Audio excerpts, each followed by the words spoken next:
Greetings. This is Joanne Richards-Goff, Editor-in-Chief of the KW magazine, Crucial Connections in Faith and Culture. The magazine is designed to facilitate conversations about worship and cultural identity among Christ followers on the African continent and in her diasporas. Our aim is to get to know ourselves better, to get to know each other better, and ultimately to build deeper, more authentic relationships with our Creator, Yahweh. Say he that has an ear, make him hear. So the soul them will hear this, let up beware. Cause the judgments are come and it they near. So make we talk the things clear, clear. Say he will have a pen, make him write. And no other things, say we write them things to spite. Them things that we write down to change your life and make your candlelight bright. Together with our publishers, Select Arrow Publishing, we are excitedly working on the 4th issue of our magazine under the theme Reparation, Reconciliation, and Reggae Ambassadors around the world. You can view our magazine on isu.com, but for future updates, sign up on our Facebook page, KW Magazine, Crucial Connections in Faith and Culture. KW is short for Come Make We Worship. Each issue of the magazine has a story for children, a health feature, music scores, a devotional article, poems, testimonials and testimonies, and interviews with leaders in culture, worship, and the arts from Jamaica and the Caribbean, the US, the UK, and the African continent. I always look forward to responses to our Vox Pop. Our most viewed or shared issue to date has been the one on Marcus Garvey and the church. And there are also opportunities for you to advertise in the publication. Just contact us at comemakeweworship@gmail.com or by WhatsApp at 876-820-0258. Come, make we worship. Come make we worship him. Come make we worship him. Come make we dance and sing. Give thanks and praise to the King of Kings. Come make we worship him. As we continue our conversation, we are reminded that in a real sense, some of the vestiges of colonialism still capture the experience of Caribbean Christianity. And Come Make We Worship is part of the ways in which we are seeking to decolonize our Christian expression, particularly in worship. And we want to encourage persons to lay hold of that publication. Of course, we've been talking about the whole issue of justice and the fact that reparation is part of that act of justice. As we seek to make what has been done wrong, we make right in some way. And the challenge of advocacy, of people owning the responsibility to shout about the need for justice, is part of what this conversation is all about. Encouraging by building awareness, the need for each one of us to be a part of the voice that is calling for reparations around the world. Reparations in particular in relation to people of African descent who continue to be victims of the colonial project. And there's none who has sort of captured the sense of that advocacy as Professor Hilary Beckles really has been a person who has just owned that call to advocate for reparations and for the call to justice that reparations represents. And so we're happy that he's going to be, we're able to have him present as part of this conversation. And as he does so, I'm sure will lay for us some of the justification for this call to reparation, because so many people might say, this is something that's gone a long time. Why don't we just move on with life? Why does it still continue to be an issue that is important in the 21st century to advocate for? And that we're calling the church community to be a part of how we raise our voices to speak to our governments and representatives as they speak to governments of European nations who have been responsible for the colonial project and for the setback of the people of African descent in the ways that we have experienced here in the Caribbean and other parts of the world.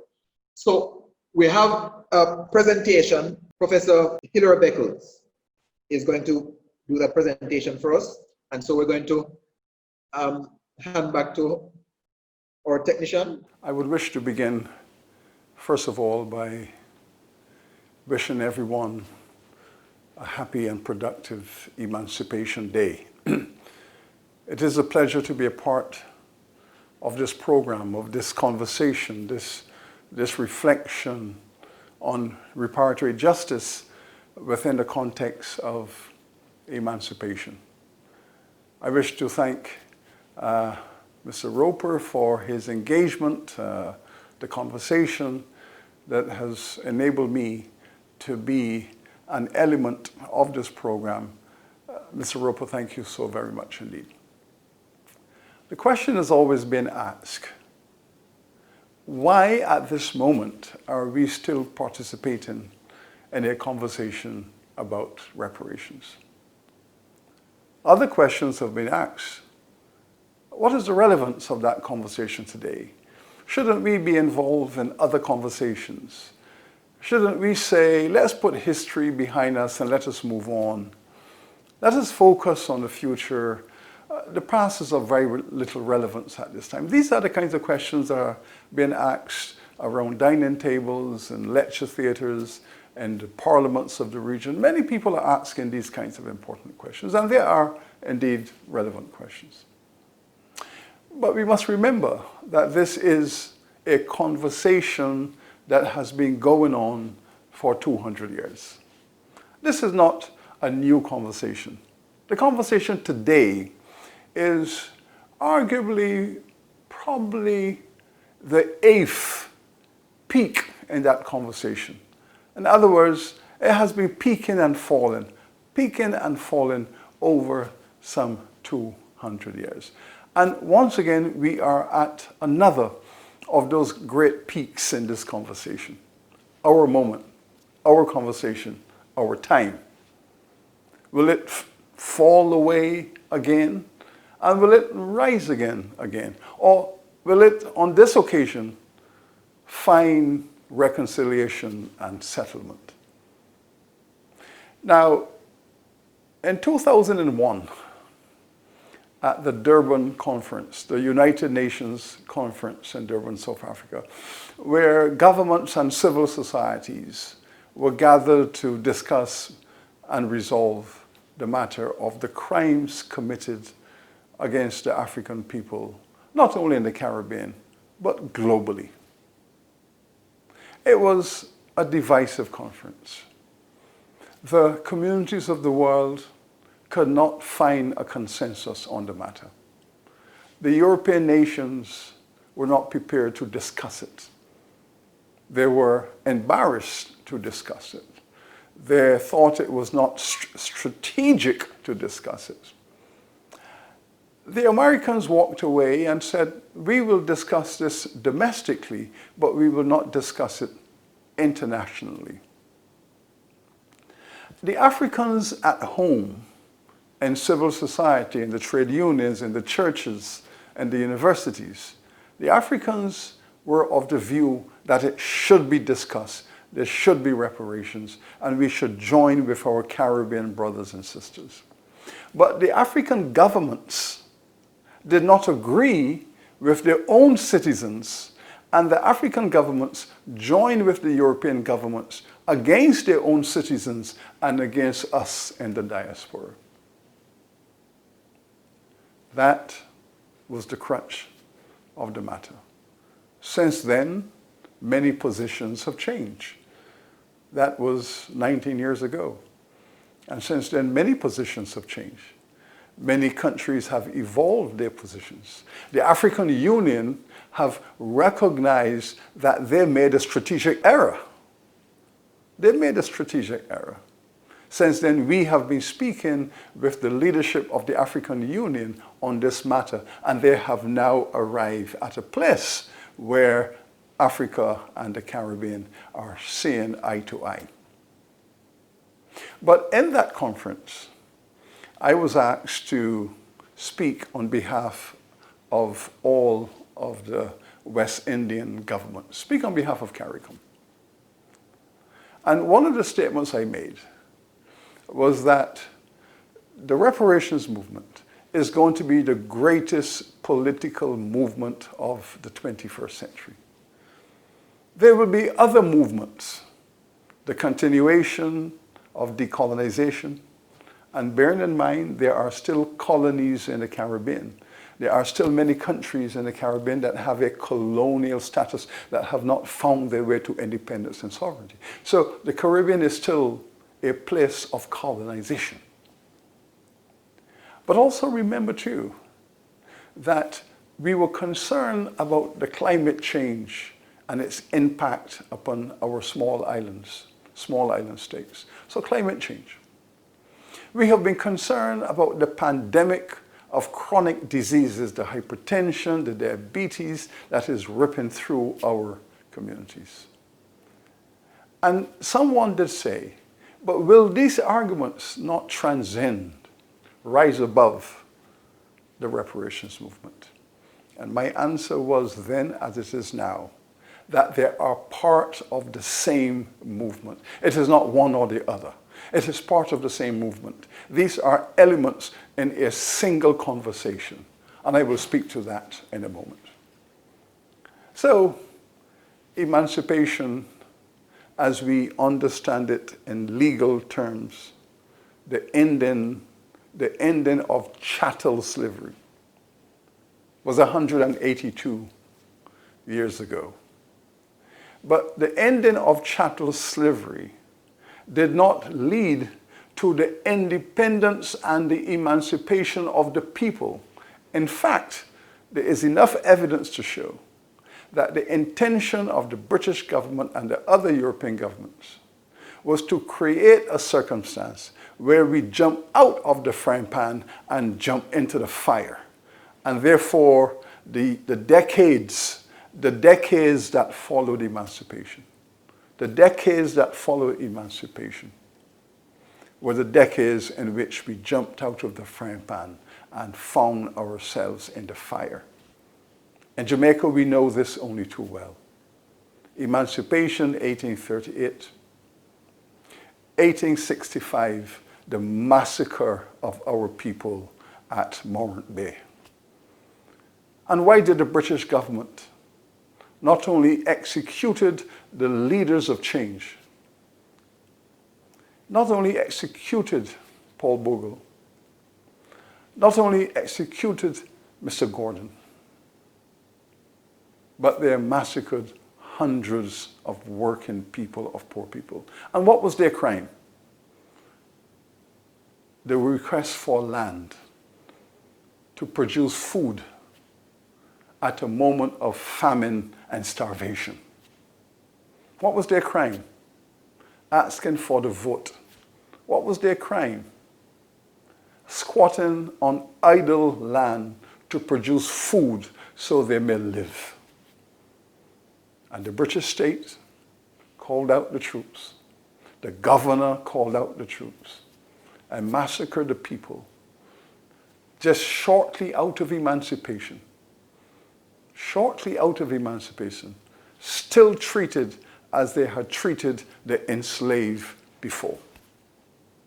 So the fundamental description of that process is that slavery had continued beyond emancipation. And we need to understand how deep within our history that slave-like reality continued. But let us deal specifically with this issue of compensation and reparations. When the British government was discussing in its Commons and its House of Lords the issue of should we pay compensation and reparations to the enslaved people. And many of the advocates of the emancipation legislation, Buxton and Clarkston, who were mobilizing public opinion to get this legislation passed through the parliament to emancipate the black people. They were saying we should pay compensation to the black people against whom the wrong was committed. We should pay some form of reparation for those whose labor and lives had been stolen from them. We should pay some compensation to the people who were the victims of slavery and colonization. They did not win that debate. And I want to emphasize that this issue of reparations and compensation is a debate. So our ancestors did not win the argument. They did not win the debate. They were overpowered, they were pushed aside, and their argument was ignored. In fact, what the Parliament said was that the black people in the Caribbean should be grateful that they are receiving emancipation, because the emancipation itself is their reparations. So they should be grateful and have gratitude that they have been freed, and should not have an audacity to demand compensation. They had no power. They had no power to change the mind of the British Parliament, despite the fact that Sam Sharp had mobilized the Jamaican people against slavery and had made it clear to the British government that slavery cannot continue in Jamaica, precisely because if you seek to continue it, we will continue to resist. So therefore, slavery has no future on this island. And through our act of rising up behind Daddy Sharp, Jamaica had made its position clear. You can send more troops. You can bring more soldiers. You can increase your military suppression. But the days of slavery are numbered. So the British knew that. And that was one of the important reasons why they pushed that act of emancipation through their parliament. So we didn't win the debate to get compensation. The slave owners won the debate.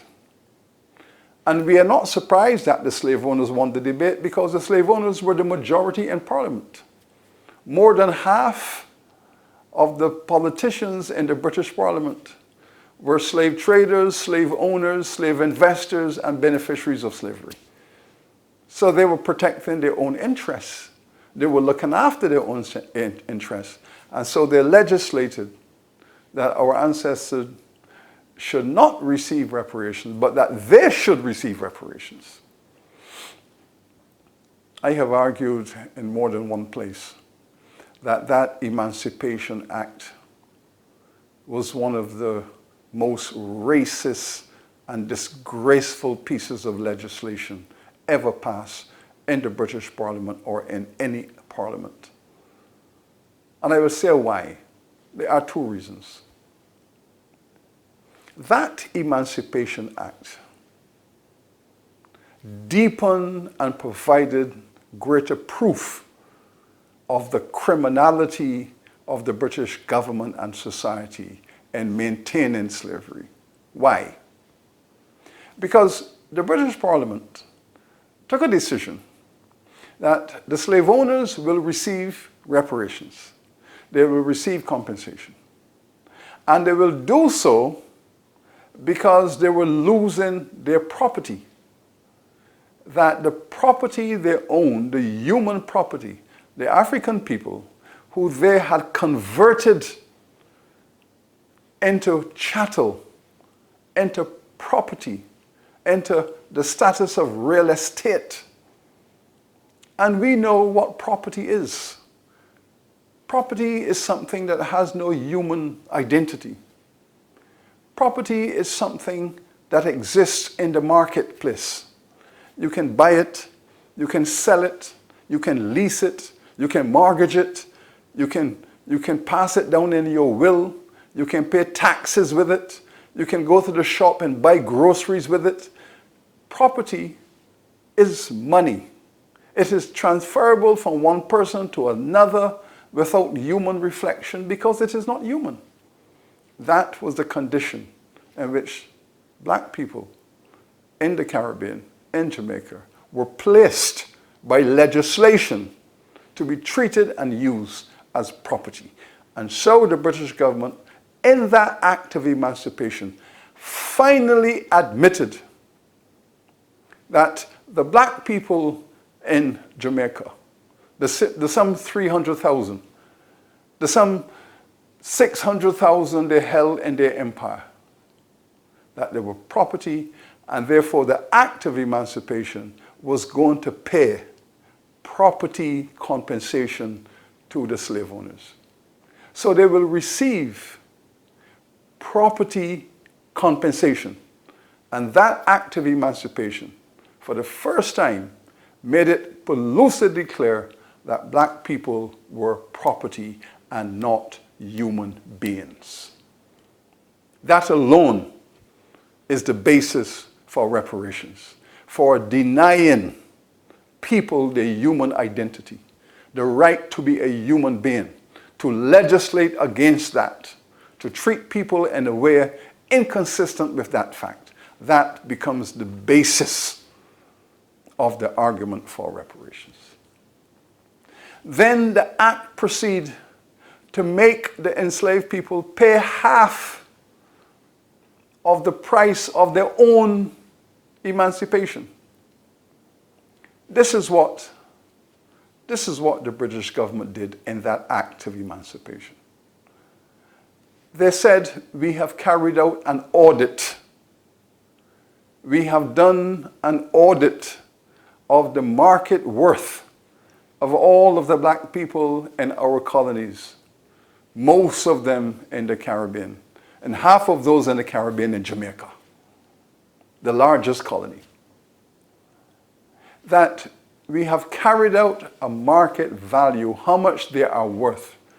And the British government came to the conclusion that they were worth £45 million. If you want to do the value of that in today's money, you are speaking about billions of dollars. Billions of dollars. That's what you're talking about in today's value. We were worth billions of dollars in today's value. And so the act of emancipation said, this is what we're going to do. We're going to give the slave owners reparations, £20 million in cash. Then the question was asked, well, if you're going to give them 20 million in cash, what about the remaining 25 million? The act of emancipation said, okay, what we will do, we will give the slave owners the 20 in cash, and we will make the black people work for free for another 6 to 8 years to work off with free labor the additional 25 million. But very skillfully, the British government called that period the apprenticeship. And this was the period where the people who have just been freed had to work for free for many years later to work off the remaining 25 million. So the slave owner got 20 million in cash and 25 million in additional free labor. That was the skullduggery of the act of emancipation in the British Parliament. Some say it was very skillful parliamentary negotiation. Some said it was skillful drafting of legislation. But the historians knew, and the activists for emancipation knew then, that was just another British strategy to extract more labor out of the people who they had politically oppressed. That was 1834. And we know what happened in 1865. The people who had been freed asked for justice. They said they want compensation for what had happened to them. They said they wanted land. They wanted compensation in the form of land. They wanted land to build their families, to build their communities, to survive. Instead of compensation and reparations, the British government turned the army upon them.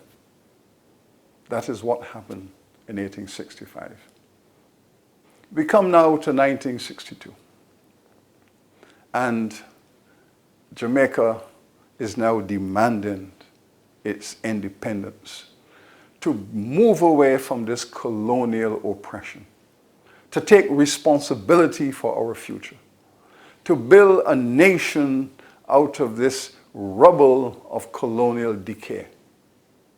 In 1938, the people had made their views clear. We wanted to get away from the British Empire that has meant us only harm. They would have experienced 100 years since emancipation, and they looked at their condition and they found that their condition had not changed much. Indeed, Prime Minister Lloyd George of Britain, a few years after he was no longer Prime Minister, 1926, he made the statement that the West Indies is the slum of the British Empire. It represents an embarrassment to British civilization, the poverty, the urban insecurity, the lack of basic human facilities, that he was so shocked and disturbed by the condition of decay and destitution in the West Indies that he said it's an embarrassment to British culture. And so in 1962, Sir Alexander Bustamante and the Honorable Edward Seaga, before independence, made a trip to Britain to discuss with the British government a compensation package, a golden handshake, the end of colonization, some kind of compensation for Jamaica so it can move into independence with confidence, requesting that Britain should make a contribution to Jamaica, having exploited Jamaica for 307 years. Look at the condition that they have left Jamaica and the people of Jamaica. The British government made it clear to Sir Alexander that they owe Jamaica nothing. That they do not wish to speak about the wealth they had extracted, sugar plantation world.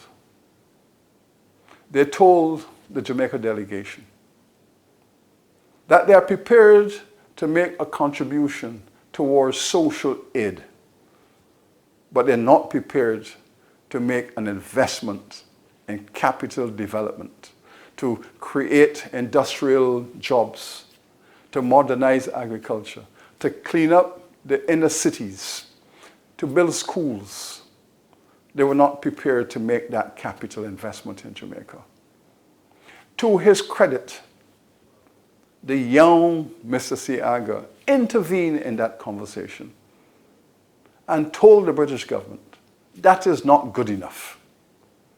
And then he itemized why the colonial mess in Jamaica was so large that the British government and the British economy that had created it should make a contribution to removing that mess, to allow the young Jamaican nation to rise. And Mr. Seaga said, we have schools for only 7% of the children. We have reasonable accommodations for only housing for only 10% of the poor.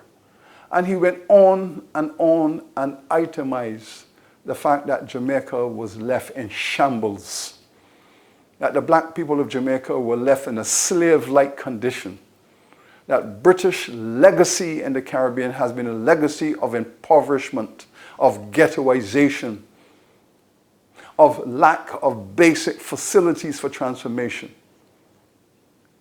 He called for a contribution to the rise of nationhood.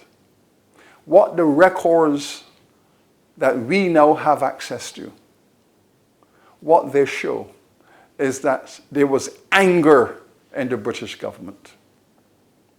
That you have come here asking for contribution to national development when you are also demanding independence and you cannot stand on your own 2 feet.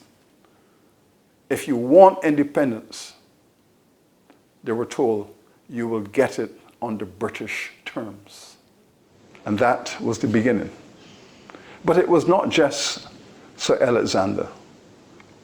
When Eric Williams traveled to England to achieve the same objective, asking for £50 million to contribute to the industrial development of the young nation, the British also told him to go away. We owe you nothing.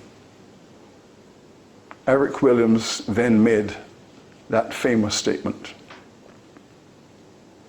The British no longer have an interest in the Caribbean. They have extracted all the wealth from the Caribbean that they need. And the Caribbean, he said, for us, we are like an orange to the British people. They have sucked us dry, thrown the peel on the ground. And they are so afraid of slipping on the peel, they don't wish to talk about it. And so we all went into independence within that environment. We asked for compensation, reparations in the 1960s as we had asked for it in the 1860s, as we had asked for it in the 1830s. And on each occasion, the British government, recognizing that they owe the Caribbean compensation, they recognize it in their own records. They admitted in their own records that we owe the Caribbean people a debt. But we need to escape through history without paying it. Indeed, the British High Commissioner to Jamaica, Mr. Morley, in 1962, recommended to the British government in the arrival and the departure of Sir Alexander that we have to work out a strategy of escaping our responsibility on the cheap.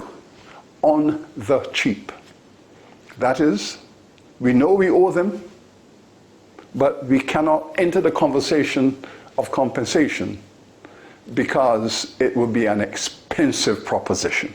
So their fear of an expensive proposition has been the impoverishment and the persistent poverty of the people of the Caribbean. And this is why the debate will continue. And this is why when Prime Minister Cameron visited Jamaica in 2015 and told us in our own parliament and told us, get over it. Let us move on. There are other ways to have this conversation. We can give you some aid to assist some of your major challenges, but we are not going to pay you any compensation, any reparations, because that is part of development. The capital that is required is part of the development of our people. So what has been their counter strategy to our argument? Their counter strategy is to admit that they owe us for slavery and colonization and the brutality of our people. The brutalization of our people, they admit it. But they don't want to pay it because they believe that the sum would be too large. Indeed, when the British Parliament debated the bicentenary of the end of slave trading in 2007, Indeed, in the British Parliament, they concluded that the debt owed to the Caribbean, the reparations they would have to pay, would be so large a sum that it is best not to have the conversation. But our response was, you cannot brush this crime under the carpet. There is no carpet in the world that is big enough to cover this up.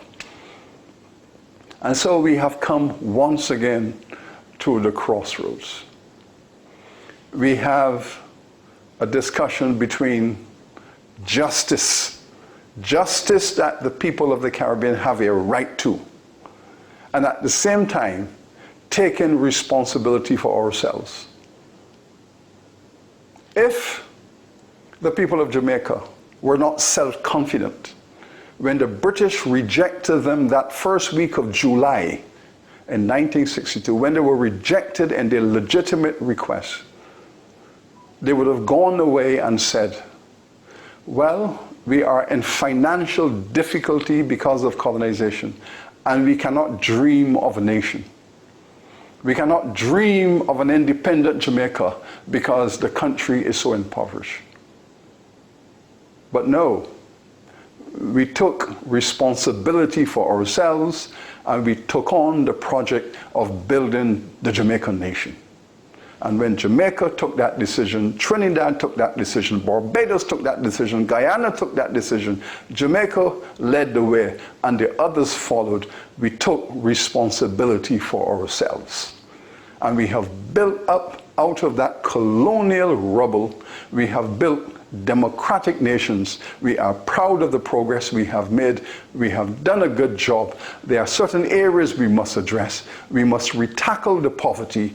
We must retackle the inner city decay. And there's some areas of education and public health that we must continue to tackle. But we have done a good job and we should be proud. What reparations is saying, however, is that while we have continued to take responsibility for ourselves, that the mess you have created and left behind, it is so large that you must come back to the scene of the crime and participate in partnership with us. Participate in partnership with us to clean up this mess that we have inherited. I have asked prime ministers in conversations over the years, I have said, I hope you realize that the heroic work you have done to build your countries, that 75% of what you are doing, you are cleaning up the mess you have inherited. That's what you're doing, cleaning up the mess you have inherited. Bad agriculture, not enough schools, public health concerns, not enough capacity for transformation and development. And how much further the Caribbean would be ahead, how much further we would have been ahead if, in addition to our self-responsibility, we had received justice. The energy that we have brought to the table to build up the Caribbean, what if we had had justice and compensation and reparations for the crimes committed against us, how much further along we would have been. This is why I have given my support to the reparations movement. I see it as a matter of ethics.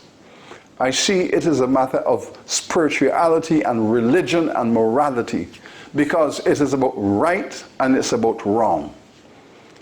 It's about the evil of the past not being recognized and adjudicated. It is about crimes left behind to fester. It is about brushing aside a criminal past that is demanding conciliation. Reparations is about peace. Reparation is about justice. Reparations is about partnership. Reparations is about allowing the victim and those who have benefited from the crime to come together and resolve the consequences for mutual benefit. That is what reparations is about. It's not about conflict and confrontation. It's about peace. It's about the two sides of a crime coming together to find peace in their soul and in their spirit, reconciliation for the future. That is what it's about. And importantly, it's about recognizing that our ancestors, our foreparents, should receive justice, that from their graves they shall know that they have received justice.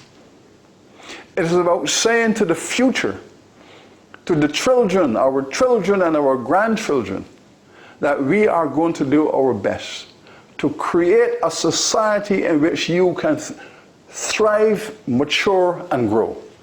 It's about imagining the future, a better future for our children. So it is about reflection to our ancestors, and it is about projection for our children. And this is why we have called for a summit.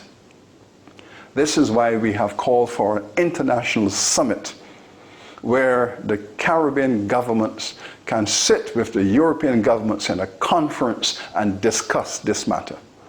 In the same way, our leaders sat with the British government and discussed independence.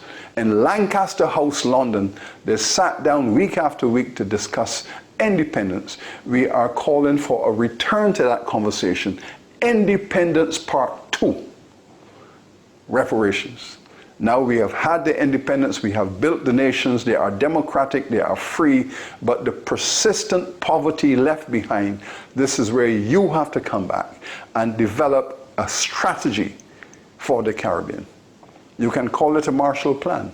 We prefer to call it the Lewis Plan, because Sir Arthur Lewis, Nobel economist, said in 1938 that the 200 years of free labor that Britain extracted from the people of the Caribbean, the free labor over a period of 200 years that was used to enrich British development, to transform the British economy, to lift the British people out of poverty, that 200 years of free labor that destroyed and eradicated poverty in England and led to transformation, to growth and development.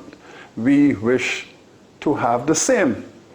We wish to have those 200 years of labor paid for, compensation paid, so that we too can enjoy an end of poverty and the prospects of a developed society for our children. And thus we want a summit to talk about development, reparations as development. It is not about handing out cash on the street corner. It's about an investment in health. It's about an investment in education. It's an investment in technology. It's an investment on agricultural modernization. It's an investment in technology for industrial transformation. It's about creating an environment for development that will take us forward. That is what reparations is about. It's about development. It's about the eradication of the colonial legacy. That is what it's about. I thank you, my friends, for the generosity of your attention. Thank you. Thank you very Hilary much. Beckles' presentation has stimulated a lot of discussion amongst you online, even as we also here have been having vigorous conversation as we listen. So we want to use this opportunity to open the space again to get your responses. We saw the exchanges that were occurring in the chat. And, you know, Professor Beckles has outlined very, very clearly and cogently the argument for reparations from the former colonial, and some would say persisting colonial powers. But in the chat, you have also been exchanging thoughts about the internal conversations that we need to be having amongst ourselves in the present day dispensation of leadership and of citizenship and agency. And so, you know, we're aware of the conversation you've been having about respect for African retentions, in our religious practices and African cosmology. And so, Stephen Golding, we see your question about the decriminalization of what is termed obia and the extent to which the churches in Jamaica are willing to entertain that conversation and support that conversation, the role of revivalist expressions as well. You've also been talking about how it is we're looking to the external for reparations, but also how do we make sure that the Caribbean project, Joanne Richards-Goff, your question about the Caribbean project, and then working together to create a space in which our children with locks can go to school and all of those other issues. So we want to open the floor again for some conversation. Any thoughts or questions that have arisen in relation to Professor Beckles' presentation, but also to continue the exchange that you've been having online. So Lalita, if you're still with us, also Stephen, we want to invite you to your mic will be unmuted so that you can make any comments you'd like. As well, Joanne, you may also want to join. And then anyone else, we're gonna have a conversation for about 10 or so minutes. Velia, we also know that you have had your hand up. So floor is open, mics are open. One at a time, yes, of course, one at a time. So Stephen, shall we take your comments? Stephen Golding. Morning, Carol. Thanks for having me. Can you hear me? Can we hear Stephen, please? I might have a bad connection where I am. Okay, now we can hear you. Yes, no, I just wanted to point out the history of the law against obia coming from 1760 and the Chief Tachi war against slavery. And also the fact that, you know, nowadays you have these advertisements you see on TV about astrologists and psychics, and I think it sort of flies in the face of the fact that we have this 260-year-old law now, which was put on the law books to prevent the enslaved from further uprising. So we have to understand the obia aspect of slave rebellions was very important in sort of mustering up the courage for a people who are not as armed as their oppressors to face them on the field of battle. It's something that still happens in Africa today. And we have raised the issue before with the legislators, but always their response has been that the backlash from the church would be too much, and they don't want to engage it. So I am trying to see where the churches really are, given they have a proper understanding of the law, the context in which it was made, and the fact that they are being pointed to as the reason why we cannot get any sort of reparative justice in removing that from the law books. I'd love to hear the response of the clergy to that. Yes. So what I think we might best do is take a couple of questions and then have a general responding to them, unless you want to do one at a time. Talk to me quick. All right. So. Right, Stephen. Morning. Good morning, everyone again. I'm not speaking officially on behalf of any church. I'm just an individual pastor, part of a denomination, the Jamaica Council of Churches, the Jamaica Association of Evangelicals, and the umbrella group of churches have their spokesperson. They will speak. From my perspective, though, it is important that we make a distinction between decriminalizing something and legalizing something. I think it should be decriminalized. I don't think people should be put in prison because of obia. On the other hand, I would not be legalizing and say, okay, it's okay for people to practice obia. Because obia, by definition, coming from Africa, is meant to do harm to somebody else. And that's important.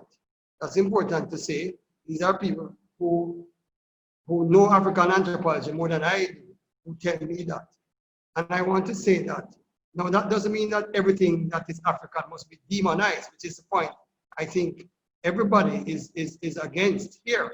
We are not demonizing things in Africa. There are things in European worldviews, including some things which are in parts of the church that themselves are demonic, that need to be got rid of. So we're not saying all things European are good and all things African are bad. That's rubbish. We have to discern and test the spirits. But the fact of the matter is to criminalize something simply because people are African is wrong, and that needs to be taken off the books. But we need to discern the spirits as to how we relate to the spiritual realm. And as one who has to relate to the spiritual realm, I can tell you, you really have to be wise about this. It's not ideology, it's not idea. These are realities that can affect people for good or for ill.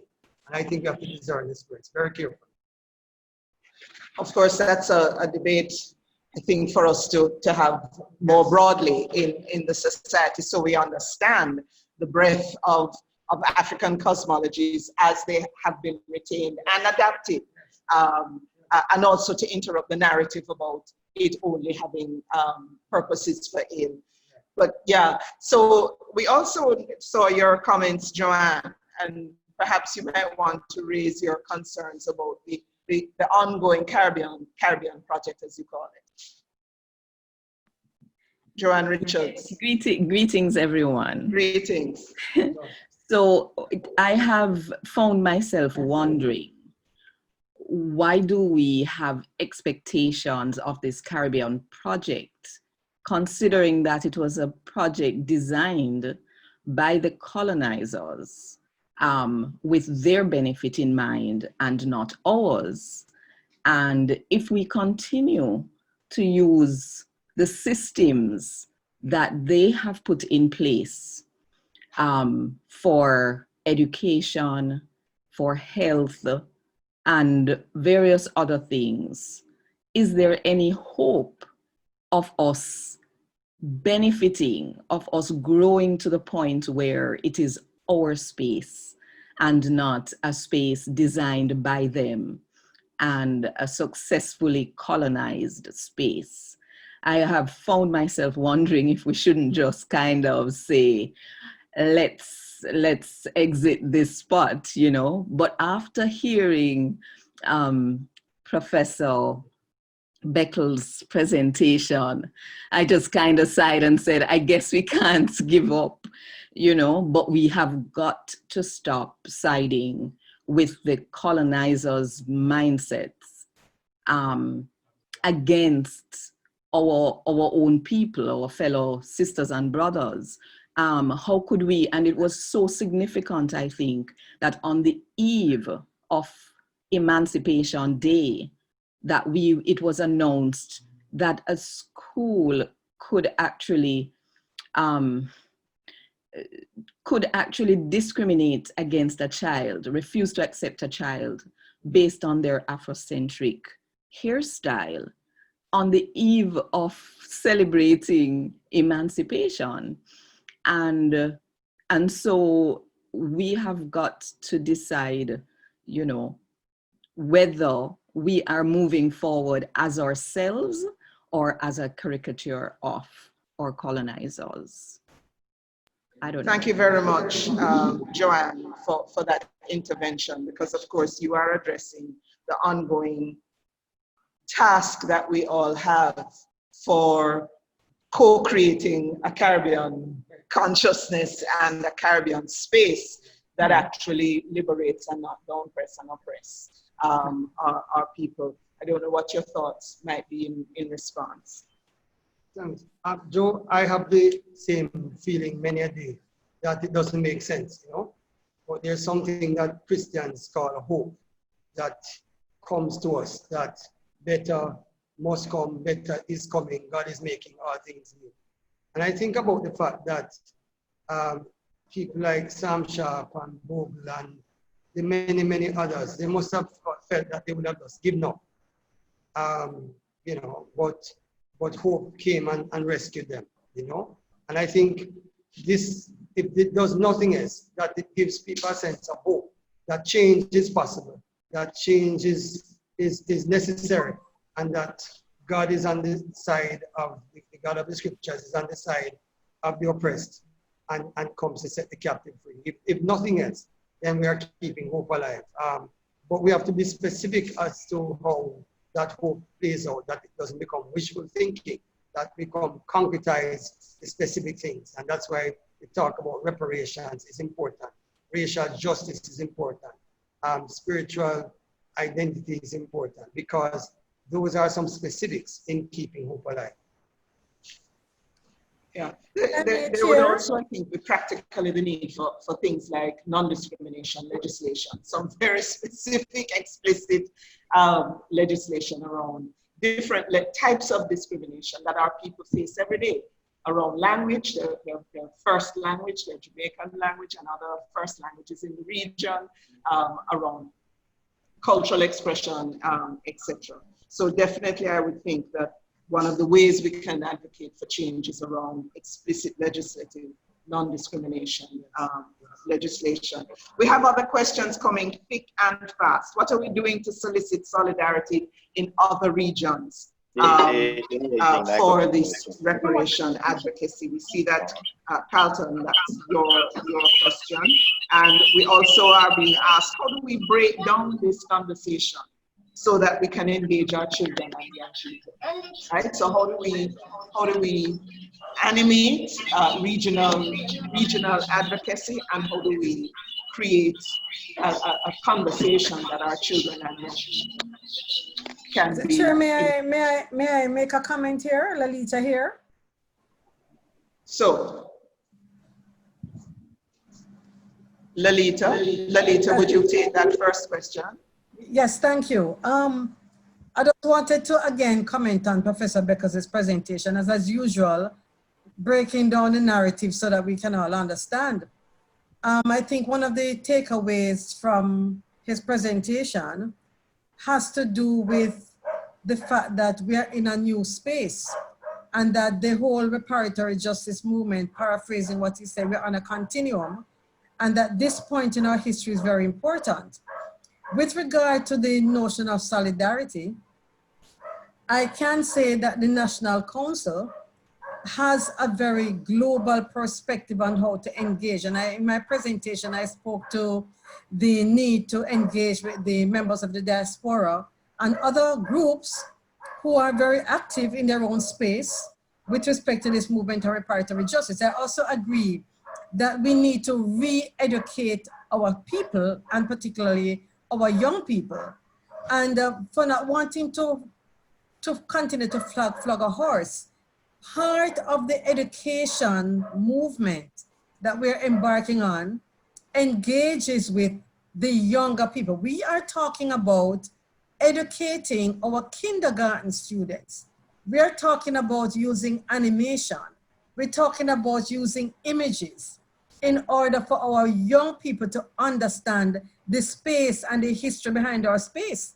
The notion of our ancestors and our ancestry and the fact where we are today is as a result of their efforts. Hence the notion of a continuum and the role of not just a national council, but the role of the church, the role of different groups in societies, the role of the role of different groups, the role of civil society in the different kinds of engagement.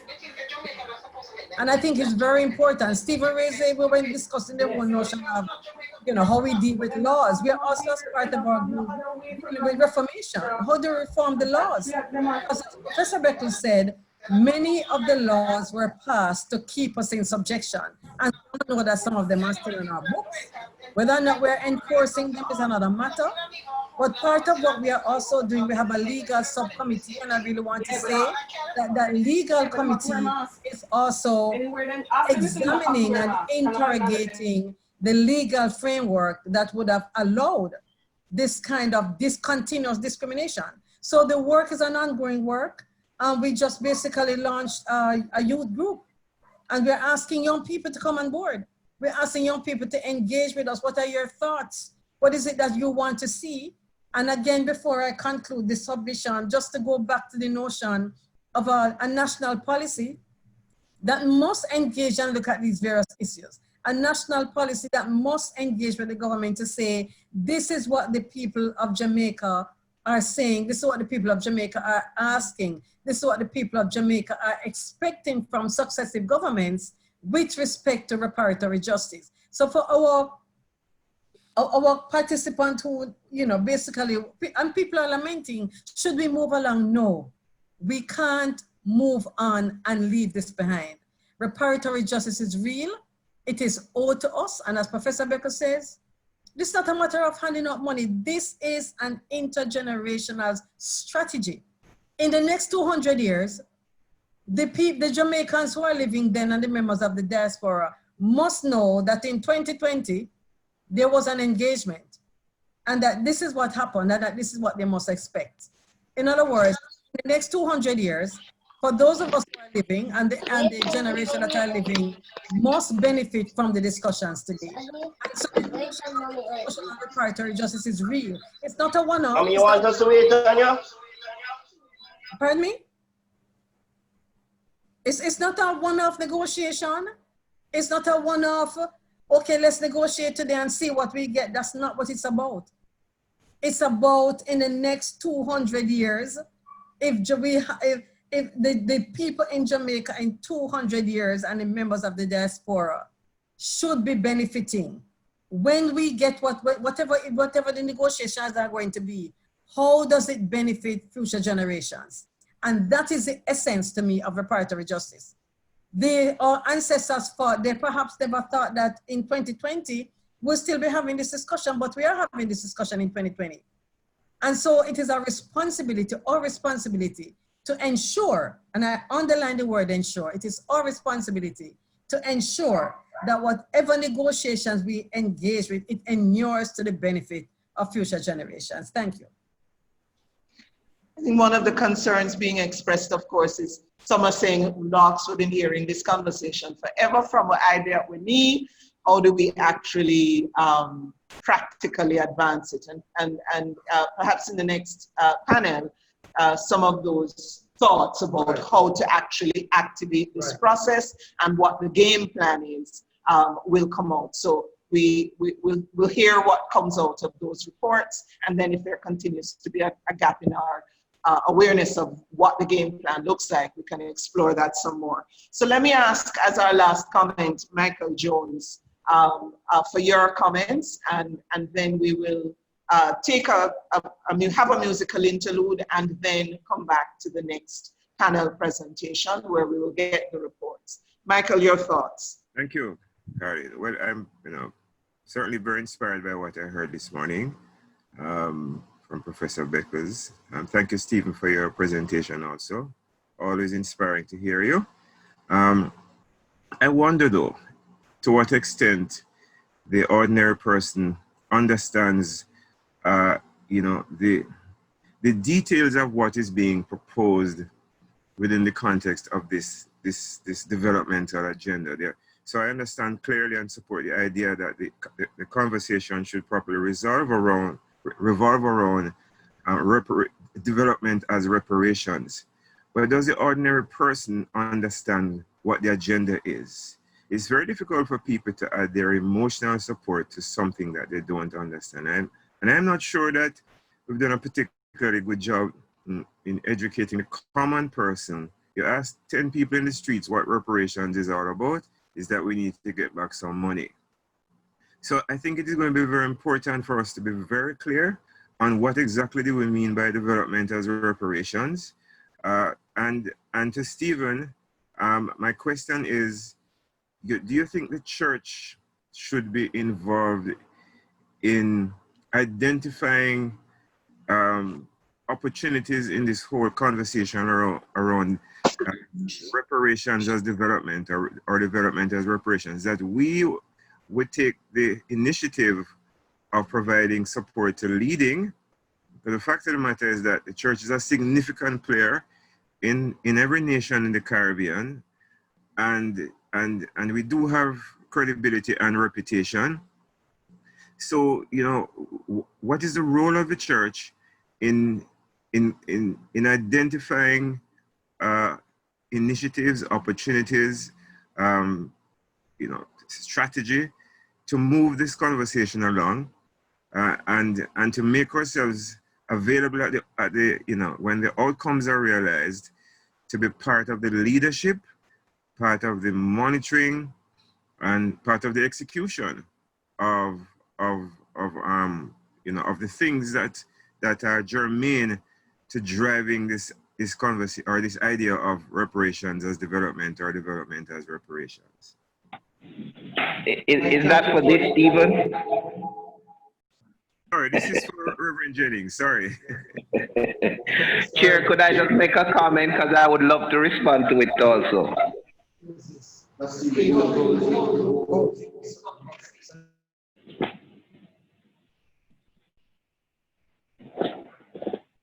Go ahead, Stephen, for a quick comment. Okay. I just want to say that let us recall, you know, that at the turn of the 20th century, when the Europeans began to colonize Africa, begin to go into the interior, because they had mostly been on the coast for a number of centuries during the transatlantic slave trade. When they began to go into the interior of Africa, and missionaries came to Christianize the African societies, the Africans responded that they were not going to give it an air unless these missionaries looked like them.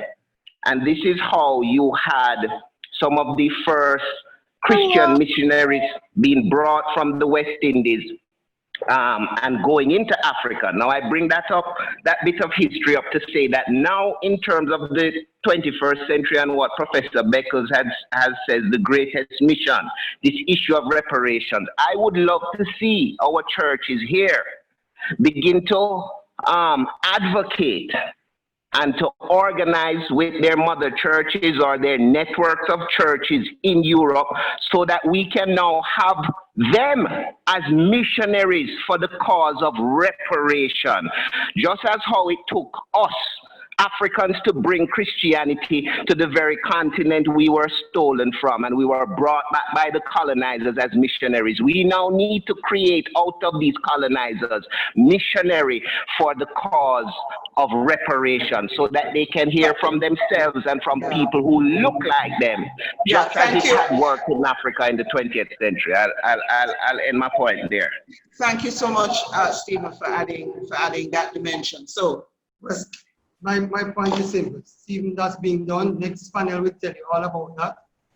But to your point and to Mike's point, strategy has to take different parts. So, for instance, this conversation and having it is a part of educating and conscientizing the church community and leaders in the church community, who in turn now perhaps will take this with guidance and support to other people. You know, each one reaching one, but also us taking opportunities. So I agree with you, Mike. We need to get in there. Steve and I agree with you that we need to continue the collaboration. It's happening now, and it is going to keep happening. But we need more people in the church to see this as a bread and butter issue, as really life. Not in terms of just economics and material well-being, but spiritually and psychologically. The wounds that have been created have not yet been healed. And these wounds can be healed if there is serious attempt at reparation. Thank you. Thank you so much for the exchange in this segment. A lot has been added to us to think about, and the conversation will continue.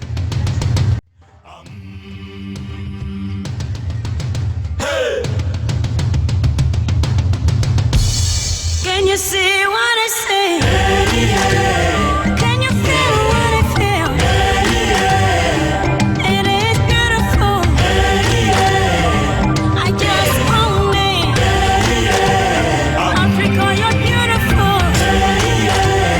Africa, you're who I am.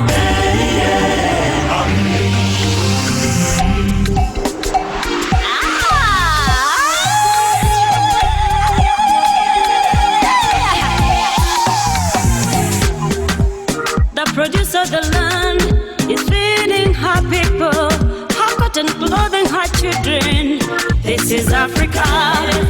Gold becomes her currency, diamonds her wealth, her ground oil is fuel for good health. I love you, my Africa. Come my dream for Africa. Hey, Africa.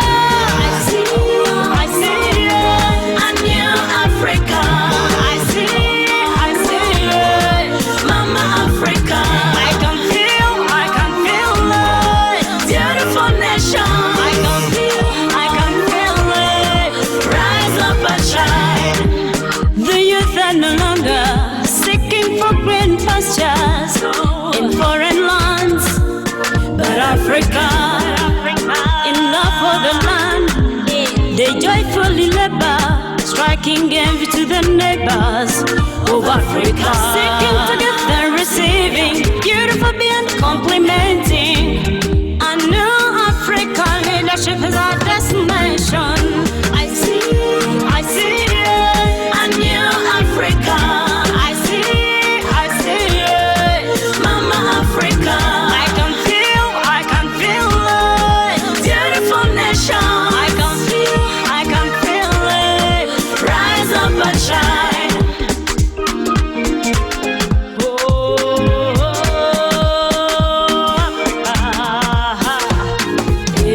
Africa, love Africa, love